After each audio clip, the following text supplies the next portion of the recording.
Greetings, AP Environmental Science parents. My name is Jonathan Benson, and this is our back to school night video for Apes. So let's get moving. So we're going to go through it pretty quick.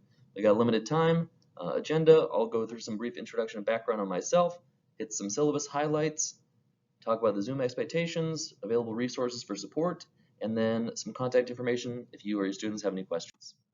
So introduction and background. I'm from Tulare, Central Valley, born and raised, loving it, glad I'm still here. It's a great place to grow up and live. I love it. Went to Fresno State through the Smith Family Honors College. It's an amazing program. If your students have questions about it, have them ask me, and the question will always be, yes, apply for it. It's amazing.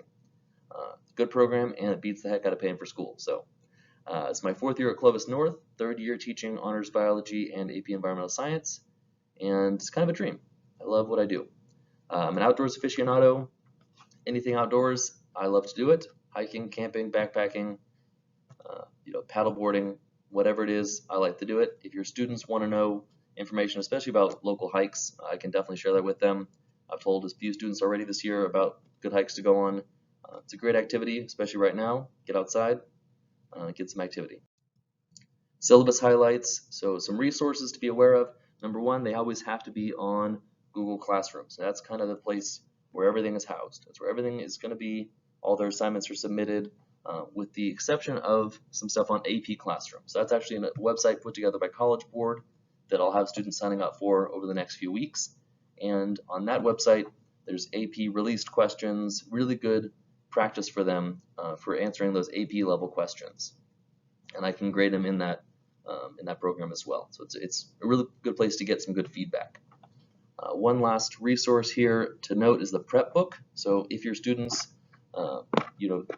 are going to use a prep book, I recommend they buy the Princeton Review Cracking the AP Environmental Science Exam 2021 version. I think it's running only $14 right now on Amazon or something like that. I have the 2020. It's a little outdated, but same sort of stuff. Now, again, it's a really good resource, and students tend to jot down notes in there while they're studying, so it's a good thing to have. Some grading notes here. You'll find that our assessment category is pretty low, and that's abnormal. For this year we've changed it because, and my students have heard me say this tons of times already, is that authentic assessment is really hard to do in a distance learning setting. So we're trying to sort of shift the emphasis to labs and virtual labs and projects. So there we can actually see their writing, we can see what their actual thoughts are, whereas with something like a multiple choice or a short response assessment, you're not going to get that. And so we've really shifted that focus on the points more towards labs and projects, where it wasn't necessarily there in the past.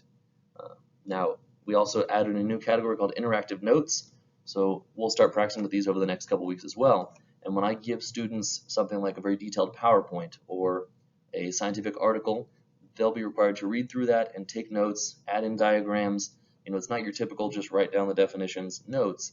It's going to be them really synthesizing some information from that content, and that way they're front-loaded when they come into class, and we can start applying that, because that's what's really valuable in the classroom, is them working with other students and actually coming up with some new ideas rather than just reading old ideas. And then this last one here, kind of the catch-all for everything that doesn't fit in the other stuff, is classwork and homework, 10%. A couple notes on the AP test. Shows up in May. Now, students are not required to take the AP test. I do recommend it. Students in general do pretty well in my course. They tend to do pretty well on the AP test. And so I would recommend students to be preparing for that the whole year. We'll have registration for that coming up relatively soon, but we'll push out tons of information about that when we get there. All right, so AP test, again, not the end-all be-all value of the course, but it is pretty great to be able to get some college credit for a high school course. All right, so some Zoom expectations. First off, you got to be present. You got to be there to get really counted, right? And I don't mean just sitting there dead-eyed. I mean be there, be present, be in the moment. Engaging with your peers, answering questions, asking questions, that sort of level of engagement. Number 2, be on time. So show up before class starts. That's an easy expectation. If if everybody's showing up 30 seconds, a minute, 2 minutes late, it just drags it on out for everybody else. And number 3, be nice, because that's important. It's the most important. All right, so some resources for support. Number one, if it's a school, class, content, problem, they should be asking a friend first. I know that makes you sound grumpy and like, don't ask me any questions, but really it's just valuable for them to interact with their peers and hear something from a different perspective. So that should really come first, is ask a buddy. Next up, office hours. I'm always available 210 to 2:40. They need to meet outside of those times. They can just send me an email and arrange it with me that way. But 210 to 2:40 is really the easiest time because I'm already in their usual Zoom meeting, so they can just click to join in, and I will talk to them there. Email or remind message, I get back pretty fast. Email is usually the best option.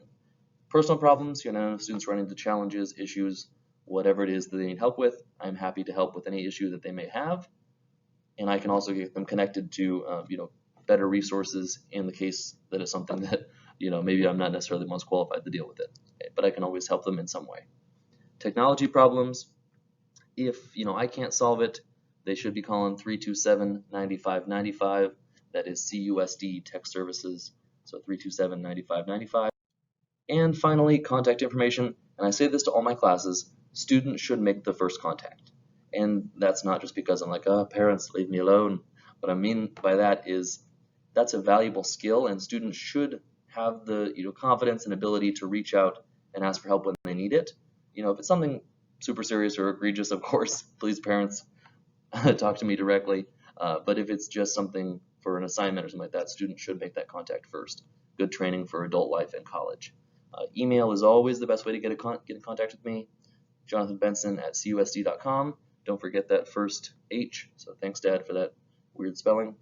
And have a lovely rest of your day. Thank you.